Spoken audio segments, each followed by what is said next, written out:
Hai semua, back with me on my YouTube channel Delia Stormy. Oke, di segmen video kali ini aku akan membahas fakta dan juga realita kehidupan seorang ABK atau dengan kata lain seorang pelaut. Tapi sebelum itu, jangan lupa hit tombol like, subscribe, dan juga komen, also share video aku.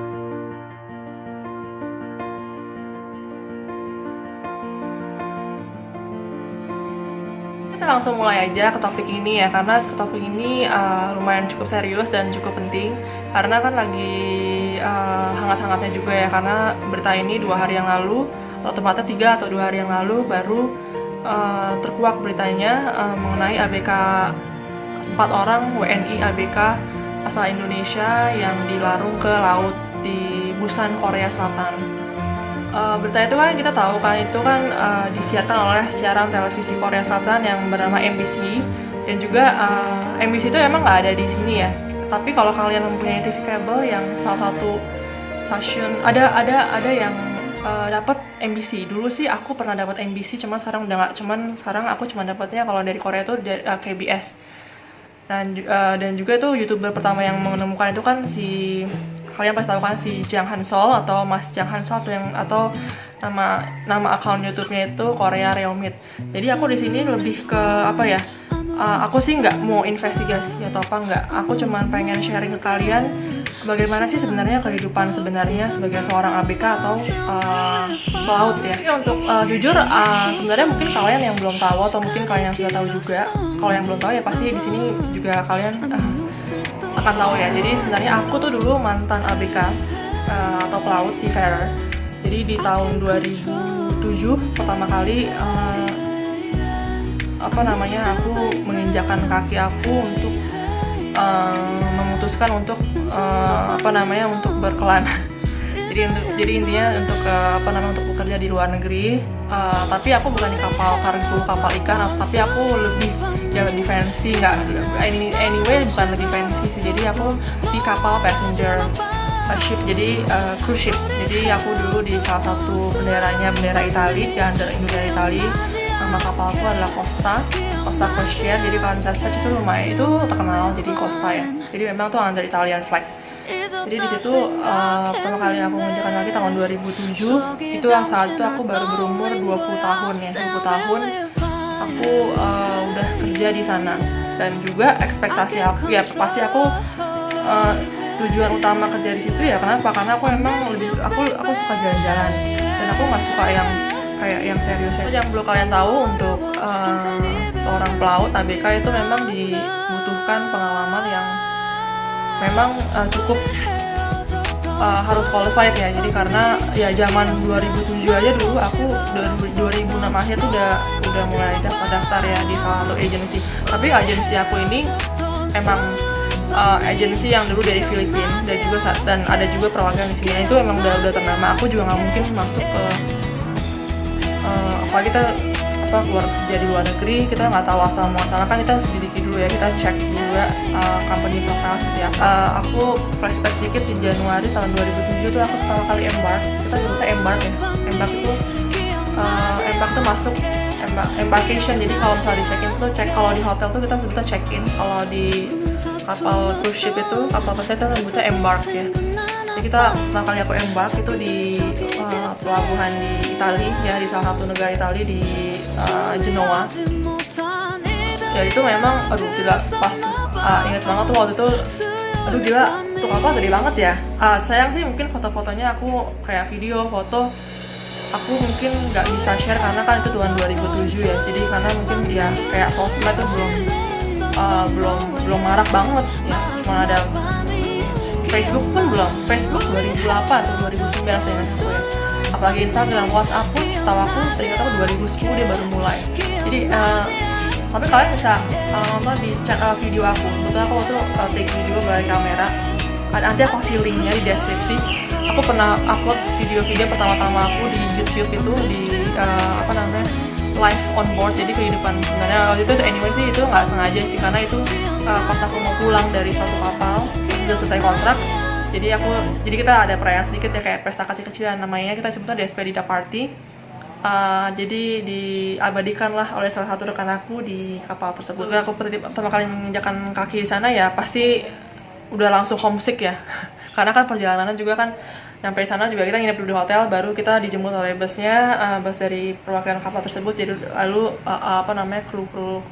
kru kapal tersebut embak kan juga embaknya juga beda dengan passenger ya. Jadi kita nyebutnya pintu itu gangway, kita nyebutnya gangway. Jadi begitu masuk udah langsung homesick ya, karena jujur aku baru pertama kali itu jauh dari keluarga. Yang tadinya tuh aku bener-bener yang kayak dipamper banget, dimanjain oleh keluarga aku. Tapi anyway, ya itu nanti aku akan cerita pengalaman aku di sana, positif dan negatifnya juga. Jadi di sana begitu aku nyampe ya udah, jadi langsung diantar crew person namanya kan, dan dikasih tahu lah, pokoknya intinya dikasih tahu ini dan dikasih tahu cabin tuh teman sekamar aku ya. Di sana tuh sebenarnya semuanya upper bed, kecuali kapal-kapal yang agak lama masih double bed itu udah terpisah. Jadi aku kebetulan waktu itu dapatnya aku ingat di kontrak pertama aku, jadi teman sekabin aku orang Filipina kebetulan, karena kan di sana orang Filipina, India dan Latin itu banyak banget ya. Baru mungkin di era 2007, 2008, 2010 itu Indonesia ada, cuman memang nggak terlalu banyak seperti mereka ya. Masuk di area kan kebetulan aku bagian restoran dan housekeeping juga ya, pernah ngalamin semua deh, restoran juga, housekeeping juga. Jadi ya itulah pengalaman kerja pertama. Jadi aku selain kerja di sana juga ikut boat drill namanya ya. Jadi latihan emergency ya, kalau misalnya ada kapal tenggelam atau misalnya ada emergency situation di satu kapal, kita ada boat drill namanya latihan. Jadi ya itu retired ya. Jadi kalau misalnya di kapal pesiar itu kita nggak ada day off, memang kita nggak ada day off, nggak ada off day-nya. Jadi satu kontrak itu ada yang tergantung, satu kapal ada yang 6 bulan, ada yang 8 bulan, bahkan even itu 10 bulan. Aku kebetulan dapat kontraknya yang 8 sampai 10 bulan. Jadi ya pertama-tama ya first month 1, 2, 3 bulan tuh pasti nggak betah banget ya, homesick banget. Begitu ya aku dapat atasannya kebetulan orang Latin yang kita beda culture banget ya. Jadi aku benar-benar yang namanya nggak pernah kerja kayak gitu. Udah begitu dimarahin ya, you stupid ya, gitu lah intinya, you stupid ini. Tapi anyway, aku inget tuh waktu minggu pertama, berapa hari pertama aku nangis, aku disuruh bersihin apa tuh, aku lupa deh. Pokoknya inget waktu megang tray itu berat banget ya, lumayan berat sih pada pertama kali itu. Jadi jatuh semua pecah, jadi bilang stupid ini, nangis dong, karena secara kan aku di keluarga aja nggak pernah ada yang kayak gitu aku ya kan. Anyway, aku tuh sempet gimana kalau mendingan aku pulang aja kali ya. Terus tapi aku sharing sama orang-orang Indonesia di sana. Kebetulan ada yang senior aku, yang bapak-bapak di sana juga banyak yang udah 10 tahun kerja. Dia kasih jangan kalau beberapa senior aku orang Indonesia, kita nyebutnya paisano ya. Dan paisano itu teman satu bangsa, satu negara. Jadi dia bilang, ingat perjuangan kamu di sini kayak gimana, sampai sini kayak gimana. Mendingan satu kontrak dulu deh selesai. Ya udah, akhirnya karena aku bertekad ya udah, aku perjuangan aku ke sini kayak gimana, udah ikutin training gini gimana. Ya udahlah, aku hafalin aja. Udah akhirnya thanks God, aku juga waktu itu juga berdoa. Jadi aku diberi kekuatan oleh Tuhan. Jadi aku berhasil menyelesaikan satu kontrak itu, dan juga aku dapat temen juga ya. Anyway, jadi malah ketagihan gitu, karena apa ya, mungkin gajinya memang lumayan, karena memang waktu saat itu aku dapat gaji yang pada tahun 2007 itu ya, yang aku ingat teman-temanku yang ada yang masih kuliah, ada yang mungkin udah kerja di kantor nih, mereka masih yang 2 juta. Aku udah nerima yang kayak besar 10 juta. Aku bukan pamer, karena memang beda situasi, dan juga dia punya resiko ya kan, itu beresiko kan, dan juga kan di sana kan sangat really hard time gitu kan. Jadi kita I was having hard time before there.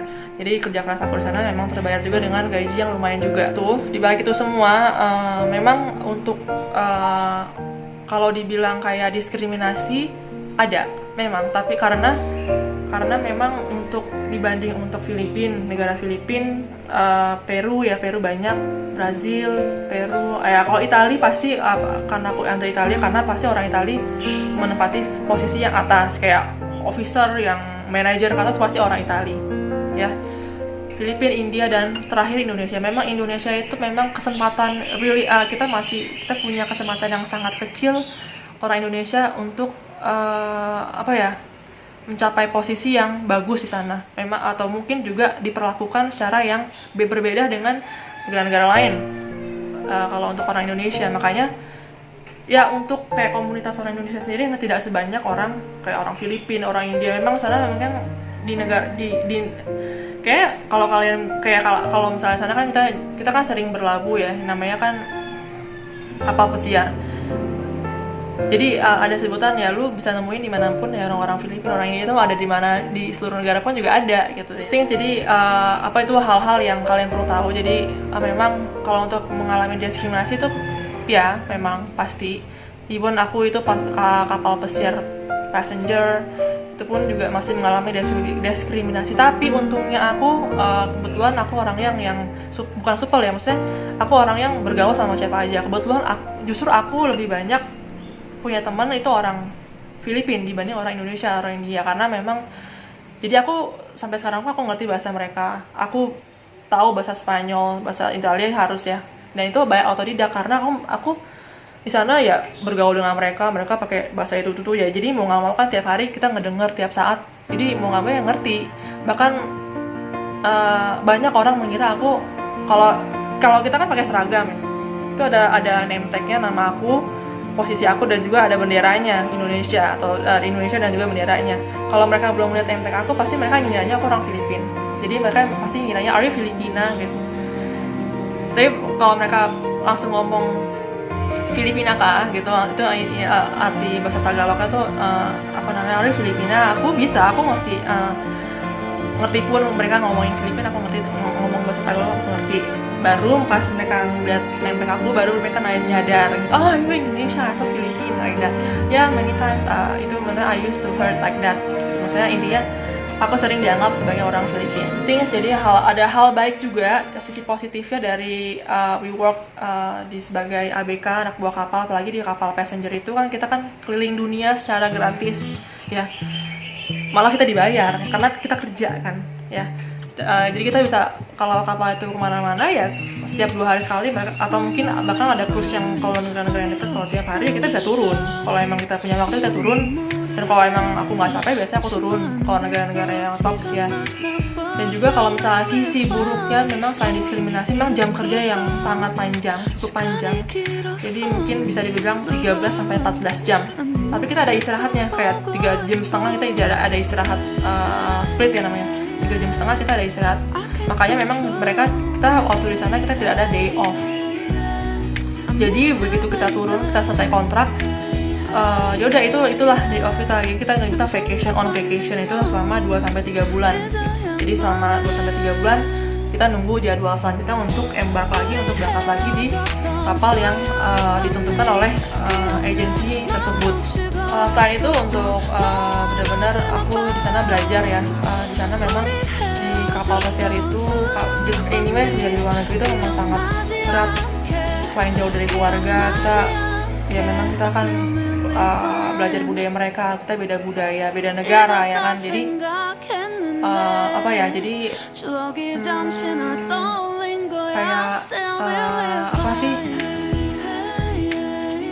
ya suatu pengalaman yang baru. Jadi aku kalau misalnya nggak kerja di kapal itu, mungkin aku masih menjadi seorang yang manja gitu ya, selalu dimanjain oleh keluarga. Jadi good things-nya sih yaitu, jadi aku belajar bagaimana sih susahnya cari uang, bagaimana susahnya jauh dari keluarga gitu. Jadi intinya memang kalau sana memang capek banget, selain ada diskriminasi, jam kerja yang cukup panjang banget, dan juga memang di sana capek banget ya kerja. Jadi begitu tidur tuh, aku begitu nyampe Indonesia lagi vacation gitu, aku bisa seharian tidur nggak bangun-bangun karena memang capek banget ya. Bahkan di pesawat pun aku tidur terus itu karena kan long flight ya, dan juga kan itulah aku bayar dengan jam tidurnya di situ pas saat pulang. Sometimes kalau sana pun begitu capek, kalau capek justru aku nggak bisa langsung tidur. Mungkin aku kalau malam udah makan dulu, bahkan aku sering pergi ke kayak namanya ada bar buat kru ya, itu bukannya buat ngapa-ngapain, jadi cuman buat relax aja gitu, karena ya saking capeknya kita harus bersosialisasi juga dengan yang lain, karena kalau misalnya kita bisa gila. Jadi ya, tapi kalau misalnya untuk menanggapi masalah yang pelarungan WNI ABK WNI itu, ya itu makanya itu kan lagi ditelusuri ya, sorry di berita tadi aku dengar. Untuk agensinya katanya sih juga agensinya ada ini perjanjiannya juga kayak ada yang nggak benar, makanya ya begitu begitu memutuskan untuk bekerja di luar negeri, apakah itu di Amerika, di Kanada, ataupun di kapal pesiar, ya pertama harus cari dulu agensi benar apa enggak, ada bukti nggak, ya kan. Dan juga perjanjiannya itu kalau misalnya kalian udah melalui semua proses interview atau apa, ya perjanjiannya harus jelas gitu. Karena kan emang kebetulan aku memang pas aku tahu agensi itu, ya aku tahu itu memang udah sounds familiar banget buat aku gitu ya kan. Jadi untuk kalian yang penasaran gimana sih kerja di sana, ya itu berat, tapi jangan kalian enak bawa duit banyak pulang gaji gede. Memang enak jalan-jalan ya, I can travel around the world for free, tapi ya dibalik itulah harga yang harus dibayar, yaitu hard time-nya itu gimana. Jadi kalau misalnya aku sekarang kerja di suatu tempat yang dengan jam kerja yang panjang atau dengan yang hard time, aku sudah biasa, karena di sana memang lebih parah banget. Dan juga mungkin terakhir saran aku, mungkin jangan karena pengen kerja di luar negeri kalian diiming-imingi juga dengan gaji yang segini-segini, tapi pas diterima zong gitu ya kan. Jadi intinya harus dicari tahu dulu bener nggak, mungkin bisa cari tahu dengan kru yang lain mungkin yang sudah mendarat, bener nggak di case seperti ini ya kan. Karena sekarang memang banyak banget agensi, bahkan dulu mantan pelaut yang udah 10 tahun kerja di kapal pesiar pun orang Indonesia banyak kan membuat agensi kecil-kecilan. Mereka sih sempat ngajak aku join, cuma aku nggak mau. Intinya kalau nggak bonafit nggak mau gitu, ngerti ya. Jadi nggak main-main, apalagi kita itu mempertaruhkan nyawa, itu resiko banget kerja di sana. Buat kalian semua guys, jadi intinya pengen share ke kalian aja, that's the real life, itulah kehidupan yang sebenarnya sebagai ABK ataupun sebagai pelaut. Kebetulan aku sendiri yang mengalaminya, aku bukan ngomong kosong, this is not a bullshit, this is not a nonsense, tapi aku bercerita berdasarkan pengalaman aku sendiri, kisah nyata ya. Kalau pengen tahu boleh komen, kalian boleh tulis komen di Instagram aku lah, atau mungkin pengen tahu syarat-syarat kerja di kapal, nanti next aku akan sharing kalian kontennya ya, syarat-syarat kerja di kapal seperti apa ya. Oke guys, so thanks for watching, I'll see you guys on my next video. Tapi sebelum itu jangan lupa untuk like, subscribe, comment, dan juga share my video. Thanks.